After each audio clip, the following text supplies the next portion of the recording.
आज या ठिकाणी नाशिक सहकारी साखर कारखान्याच्या संदर्भात आम्ही नाशिक कृषी उत्पन्न बाजार समितीची वार्षिक सर्वसाधारण सभा आज या ठिकाणी बोलवण्यात आली होती ऑनलाईन सभा असल्यामुळे सगळ्या सभासदांचं म्हणणं जाणून घेतलं आणि सगळ्यांनी एकमताने सांगितलं कुठल्या परिस्थितीत हा नाशिक सहकारी साखर कारखाना चालू झाला पाहिजे आणि मग त्या दृष्टीने एकमताने त्या ठिकाणी ठराव मंजूर करण्यात आला आणि त्यानंतर आमचं संचालक बोर्डाची मीटिंग या ठिकाणी होती आणि संचालक बोर्डामध्ये सुद्धा असा निर्णय झाला की नाशिक सहकारी साखर कारखाना हा चालवायला घ्यायचा, परंतु याच्यात चांगली सक्षम पार्टी एखादी मोठी पार्टी आली तर त्या पार्टीला पहिल्यांदा प्राधान्य द्यायचं आणि कुठल्याही परिस्थितीमध्ये हा कारखाना चालू झाला पाहिजे या दृष्टिकोनातून सगळ्यांनी एकमताने विचार केलेला आहे। आणि जर कोणी पार्टी आलीच नाही तर नाशिक कृषी उत्पन्न बाजार समिती हा कारखाना चालवण्यासाठी तयार आहे। का कारखाना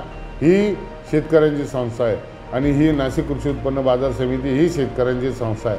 ही राजकीय याच्यामध्ये कुठलंही धोरण नाही की आज आम्ही आहे उद्या दुसरं कोणी येणार आहे, आम्ही काय 15 वर्ष हीच बॉडी काही राहणार नाही, इलेक्शन होत राहतं। पण ज्या ज्या वेळेस एखादी संस्था अडचणीत आली असेल तिला हात देण्यासाठी आम्ही त्या ठिकाणी प्रयत्न करतो आहे आणि शेतकरीसुद्धा त्या ठिकाणी अडचणीतून बाहेर निघण्यासाठी आम्ही त्या ठिकाणी प्रयत्न करतो आहे। तर एवढ्या 8 दिवसामध्ये महाराष्ट्र शासनाकडून आम्ही मंजुरी आणणार आहे।